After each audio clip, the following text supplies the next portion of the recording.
নমস্কাৰ আপোনালোক সকলোকে মোৰ ইউটিউব চেনেল কাচিৰলৈ স্বাগতম জনালোঁ। আজি আমি ক্ৰীড়া জগত অৰ্থাৎ খেলৰ জগতৰ কিছুমান প্ৰশ্ন আৰু উত্তৰ আলোচনা কৰিম, যিবোৰ এইবাৰ পৰীক্ষাত অহাটো সম্ভাৱনা আছে। তেতিয়াহ'লে বলক দেৰি নকৰি আমি ভিডিঅ'টো আৰম্ভ কৰোঁ। তাৰ আগতে যিসকলে মোৰ চেনেলটোত প্ৰথমবাৰৰ বাবে আহিছে ছাবস্ক্ৰাইব কৰি দিব। আজি আমাৰ প্ৰথম প্ৰশ্নটোৱেই হৈছে ৰাষ্ট্ৰীয় ক্ৰীড়া দিৱস কোন তাৰিখে পালন কৰা হয়? ইয়াৰ উত্তৰটো হৈছে 29 আগষ্ট তাৰিখে ৰাষ্ট্ৰীয় ক্ৰীড়া দিৱস পালন কৰা হয়। 2 নম্বৰ প্ৰশ্নটো হৈছে এছিয়ান গেমছ পোনপ্ৰথমে কেতিয়া আৰু ক'ত অনুষ্ঠিত হৈছিল?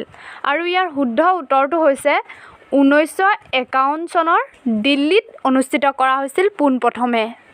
3 নম্বৰ প্ৰশ্নটো হৈছে এছিয়ান গেমছত স্বৰ্ণ পদক লাভ কৰা প্ৰথম অসমীয়া ব্যক্তিজনৰ নাম কি? আৰু ইয়াৰ শুদ্ধ উত্তৰটো হৈছে ভোগেশ্বৰ বৰুৱা। তেওঁ 1964 চনত এছিয়ান গেমছত স্বৰ্ণ পদক লাভ কৰা প্ৰথমগৰাকী অসমীয়া ব্যক্তি।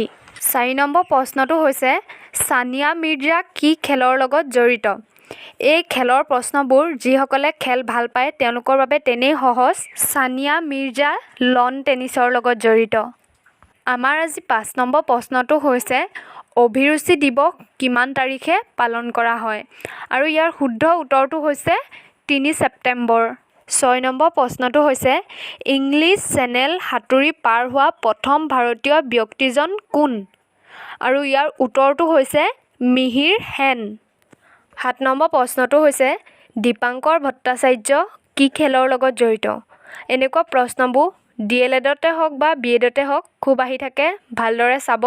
আৰু ইয়াৰ শুদ্ধ উত্তৰটো হৈছে বেডমিণ্টন খেলৰ লগত জড়িত। 8 নম্বৰ প্ৰশ্নটো হৈছে প্ৰথম বিশ্বকাপ ফুটবল প্ৰতিযোগিতা কিমান চনত আৰম্ভ হৈছিল? আৰু ইয়াৰ শুদ্ধ উত্তৰটো হৈছে 1930 চনত। মই প্ৰতিটো ছাবজেক্টৰে প্ৰশ্নবিলাক আপোনালোকৰ সুবিধাৰ্থে দিবলৈ চেষ্টা কৰিছোঁ। যদি চাব বিচাৰে মই ডেছক্ৰিপশ্যনত লিংক দি থ'ম, তাত গৈ চাব পাৰিব। 9 নম্বৰ প্ৰশ্নটো হৈছে ফিফাৰ সম্পূৰ্ণ নামটো কি? জানেনে বাৰু ফিফাৰ সম্পূৰ্ণ নামটো? শুদ্ধ উত্তৰটো হৈছে federation of international football association. আৰু ফিফা গঠন কৰা হৈছিল 1904 চনত। 10 নম্বৰ প্ৰশ্নটো হৈছে হকীৰ যাদুকৰ বুলি কাক কোৱা হয়? উত্তৰটো হৈছে হকীৰ যাদুকৰ বুলি ধ্যান চান্দক কোৱা হয়। 11 নম্বৰ প্ৰশ্নটো হৈছে 2019 চনৰ বিশ্বকাপ ক্ৰিকেট প্ৰতিযোগিতাত কোনখন দেশ জয়ী হৈছিল? খুব সহজ প্ৰশ্ন এইটো। উত্তৰটো হৈছে ইংলেণ্ড। 12 নম্বৰ প্ৰশ্নটো হৈছে অলিম্পিকত পদক লাভ কৰা ভাৰতৰ প্ৰথম মহিলা বক্সাৰগৰাকীৰ নাম কি? একেবাৰে সহজ প্ৰশ্ন। উত্তৰটো হৈছে মেৰী কম। এইখিনিতে মই এটা কথা কওঁ, বহুতে মোক কমেণ্টত কয় যে কণ্টেক্ট নাম্বাৰটো বিচাৰে, তেওঁলোকৰ চাগে কিবা জানিবলগীয়া থাকে। মইতো কমেণ্ট বক্সত মোৰ নাম্বাৰটো দিয়াটো সম্ভৱ নহ'ব, গতিকে মই ডেছক্ৰিপশ্যনত ইমেইল ID এটা দি দিছোঁ। তাত আপোনালোকে যি সুধিব লাগে সুধিব মোক, মই সম্পূৰ্ণৰূপে চেষ্টা কৰিম উত্তৰবোৰ দিবলৈ।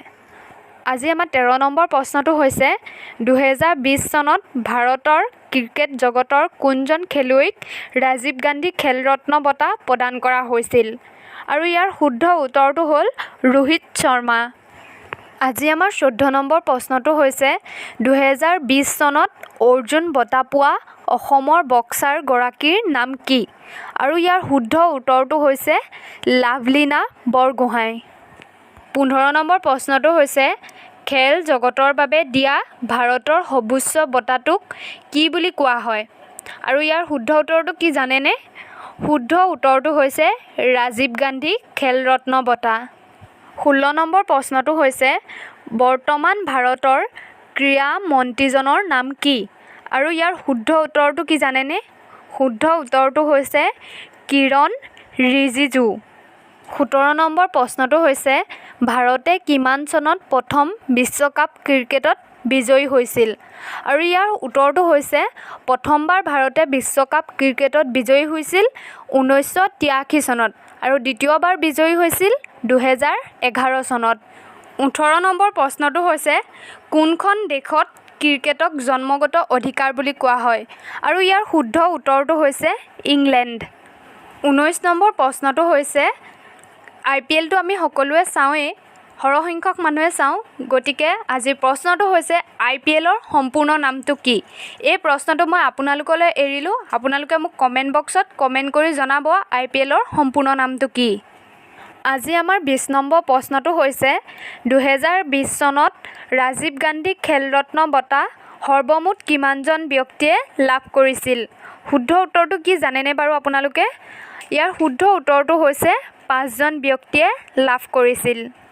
21 নম্বৰ প্ৰশ্নটো হৈছে ফুটবল খেল পৰিচালনা কৰা বিশ্বৰ সৰ্বোচ্চ প্ৰতিষ্ঠানটোৰ নাম কি? আৰু ইয়াৰ শুদ্ধ উত্তৰটো হৈছে ফিফা। আজি ইমানেই আছিল স্পৰ্টছৰ কুৱেশ্যন আৰু আনচাৰ। আশা কৰোঁ ভিডিঅ'টো ভাল পালে। ভিডিঅ'টোৰ আপোনালোকক যথেষ্ট উপকৃত কৰিব বুলি আশা ৰাখিলোঁ। যদি ভিডিঅ'টো ভাল পালে লাইক কমেণ্ট কৰি দিব আৰু চেনেলটোত যদি নতুনকৈ আহিছে ছাবস্ক্ৰাইব কৰি দিবলৈ নাপাহৰিব।